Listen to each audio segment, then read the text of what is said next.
So these are some stats, and this is according to Equifax, TransUnion, which are the credit bureaus, 2 of the 3. The third one, anybody know? Experian. Yeah, Experian, right? So I call it the holy trinity of debt. Because people worship those credit scores, man. They worship them. Some folks check their credit score every hour. Credit score is just I call it an I love debt score. That's what it is. You love debt, then you love your credit score. Credit score doesn't mean nothing. Unless you're trying to, again, just finance a home. I say finance, not buy or purchase a home, because there's only one way you can purchase a house, and that's with cash. There's only one way you can buy anything, and that's with cash, right? When you go to the store and you buy a loaf of bread, you use cash. If you swipe that card and you don't pay it off at the end of the month, you just financed a loaf of bread, right? Meaning you paid more for that loaf of bread than what the sticker price was because of interest. So Equifax, TransUnion, they're not even government, agencies. They're just private businesses, right? But as of 2024, these were some of the stats, and according to them, they said average annual income is about $61,984. I put in parentheses, that's the monthly income, monthly net, all right? And I put that to show you this. All right, average credit card debt, $6,730. This is for average, meaning a collective group of people, right? That one number represents the entire group, because you have some that more, some are less. But in average, $6,730 is the average credit card debt, which is a monthly payment of $202, right? Average auto loan debt for new vehicles, $41,572. Monthly payment of $742. That's an average. Average auto loan debt for used vehicles, $26,468. Monthly payment of $525. And if you have bad credit, those numbers will go up. But that's why I said this is average. Average, meaning if I say the average age of everybody in here is 35, right? Everybody's not 35, but we just combined all the ages. Some are older, some are younger. So it is with that, all right? So, average federal student loan debt is around $37,800, which is a $336 payment, all right? Anybody have student loan debt in here? No, I was raising my hand to encourage people to raise their hand. I don't have I paid off my student loan debt. And I'm going to say this.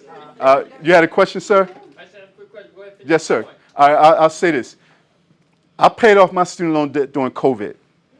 That was the time to pay off the debt.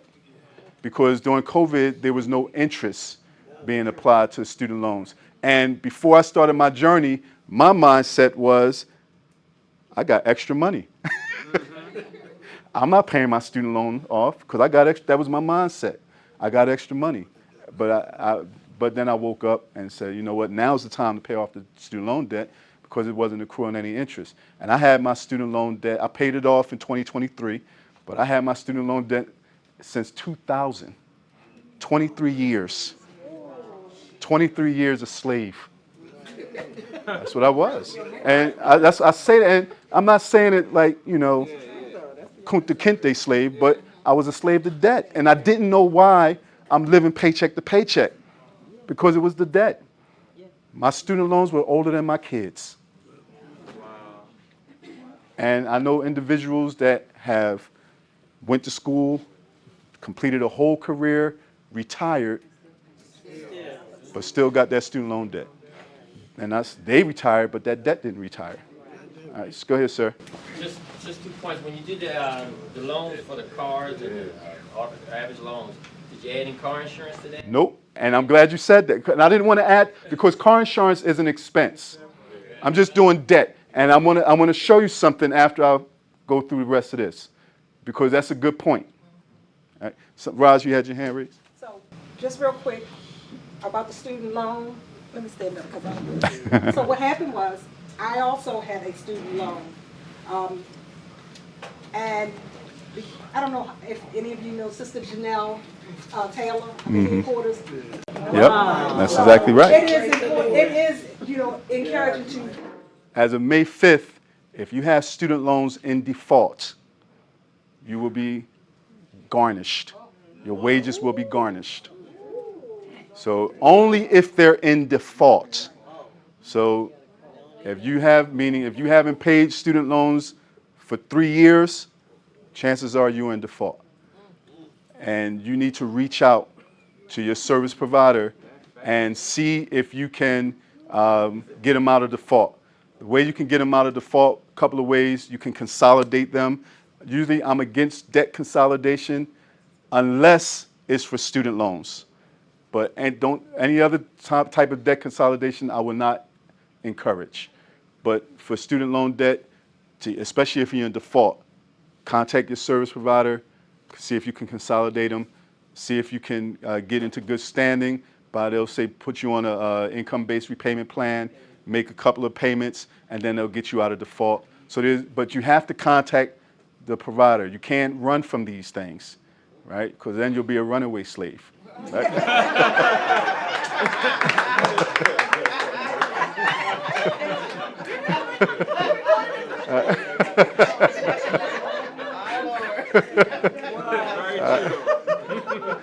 I'm gonna get Jazz first, and I get you. Go ahead, Jazz. I had a question for Mr. Rosley. I wanted to get the information for somebody. Is it still going on? The program? The PSLF. Yeah, no, that's done. Well, you can still do PSLF, but PSLF, Public Service Loan Forgiveness. So if you're a public servant, Roz was a post office, worked for the post office. I was a school teacher, and the same thing happened with me. I was paying off my student loans, and I had applied for PSLF, Public Service Loan Forgiveness, long before COVID. They relaxed the qualifications during COVID. They kind of eased them up. But prior to COVID, I had applied for them so many times and kept getting denied because you have to make like 120 consecutive payments. Yeah, and that's like 10 years consecutive payments without missing a payment in order to get your loans forgiven if you work for a public service. It is. If your finances aren't organized, it's hard. But during COVID, again, I was paying extra. I paid off I had 4 student loans. I had paid off 2 of them, and then I had applied. I said, you know what? I'm going to apply for the PSLF. I applied for it, and they forgave the rest of them. So I had about $37,000 worth of student loan debt. I had paid off about $10,000 out of pocket. They forgave the rest, and they gave me my money back. But go ahead, sis. What is the difference between what you said, default and deferment?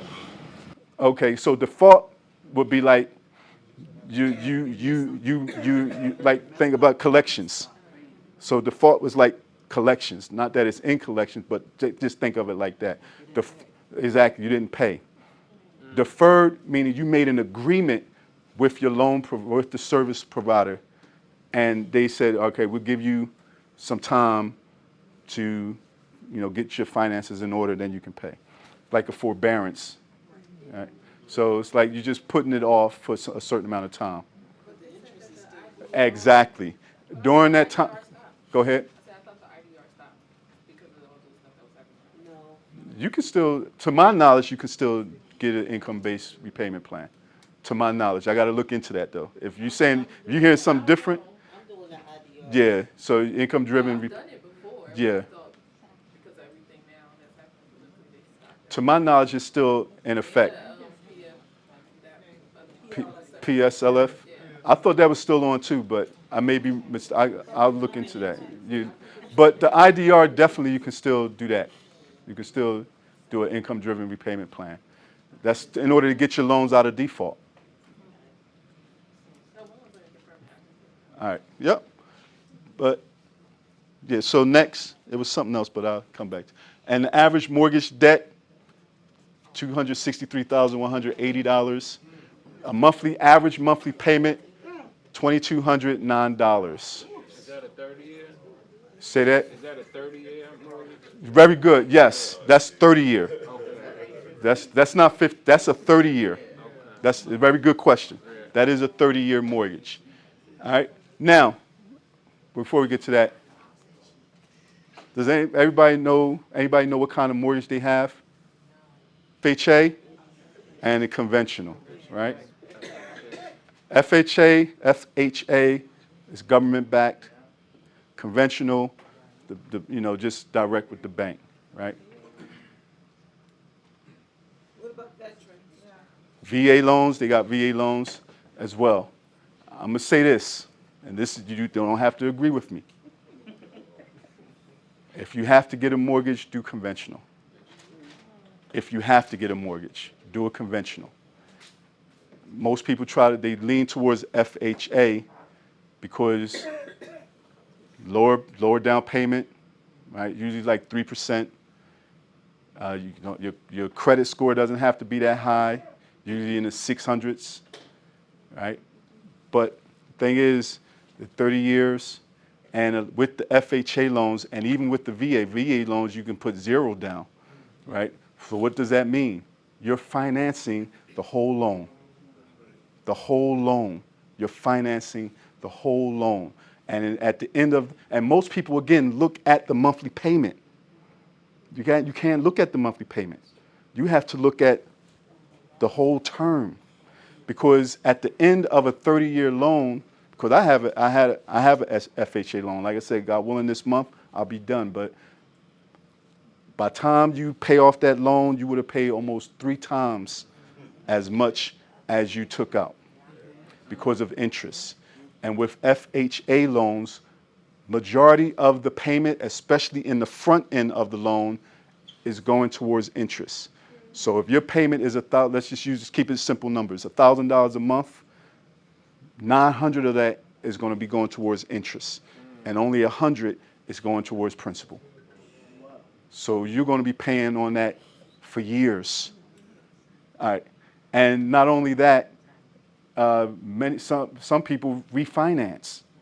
Then once you refinance, you done push reset and start it all over. Yes. Why do they give you a homeowner's loan certificate?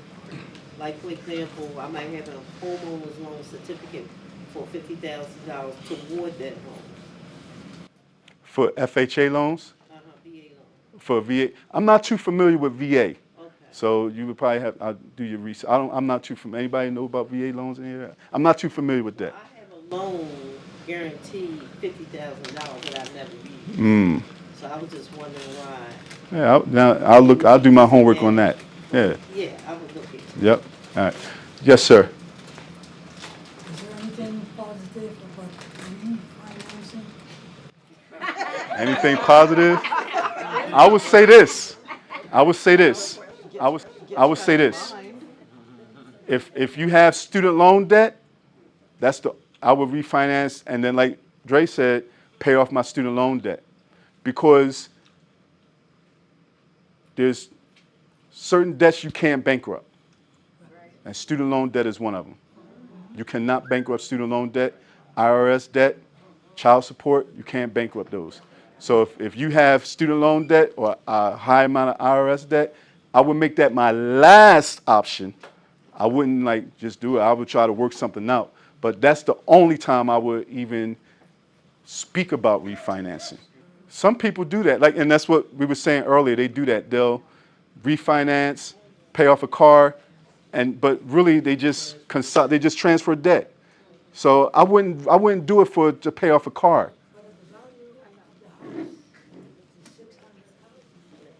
I'm gonna say this. I understand what you're saying. I do. I hear you. But I'm gonna say this. A lot about personal finances and paying off debt is psychological. Because if I'm just refinancing and then pay off a car and put that debt and just transfer debt, I haven't learned anything. I haven't felt anything. I haven't changed my behavior, because chances are that same individual that refinanced to pay off a car, next year they're going to be back in another finance car, because they haven't learned anything. So part of this process is feeling the pain of paying off the debt. Otherwise, you're just going to be juggling, and you're going to be right back in the same boat that you was. So again, only time I would even utter refinancing a mortgage is if the student loan debt. Yes, sir. I have a couple questions, but I'm just trying to stick with just two of them. The first one is about the stock market. I know you said you can't really give down that, but just can you give us a synopsis that the stock market is not about to crash? Right. I'm gonna get to the stock market. I'm gonna get to that. All right. All right. Oh yeah. So conventional loans. So conventional loans, the requirements are a little bit higher.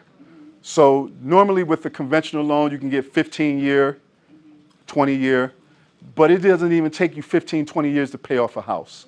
It doesn't. You can pay a house off 5 to 7 years if you do it right. If you do it right. Like I said, I woke up in 2020.